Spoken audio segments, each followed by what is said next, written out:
Hey Katy Cats! I'm so excited that Draw My Life have asked me to share part of me with you and are letting me draw my life.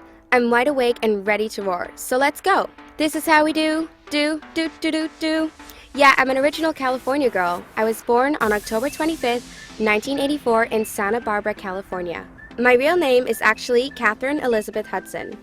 I took my mother's maiden name, Perry, as my stage name when I was almost famous, so people didn't confuse me with the How to Lose a Guy in 10 Days actress Kate Hudson. Like I'd ever have a whirlwind romance that wouldn't last? Well, awkward. My mom, Mary Perry, and my dad, Maurice Hudson, are Pentecostal pastors. They were traveling ministers, and growing up, me, my older sister, and my younger brother would travel around with them while they preached. That's how I started singing. I used to sing gospel hymns at their sermons. They were pretty strict parents.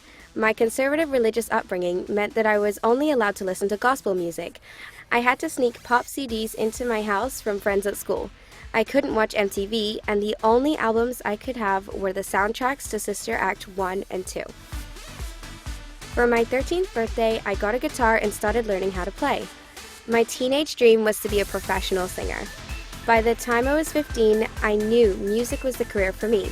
I got my GED and dropped out of high school. I went to Nashville and started recording a gospel album.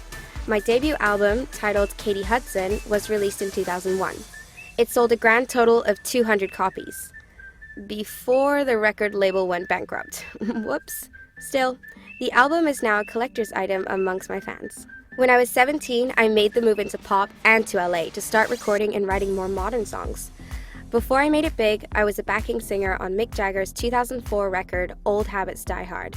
But old rock stars don't. You go, Mick Jagger! In 2008, I released my first pop album. It was called One for the Boys, even though its lead single was I Kissed a Girl. That was my first #1 single. My next album was Teenage Dream, and the 5 tracks on that record went to #1. I was the first female artist to achieve that milestone, and only the second ever, after the king of pop, Michael Jackson.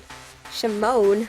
Ironically, for a cat person like me, I had a huge hit duetting with Snoop Dogg on California Girls.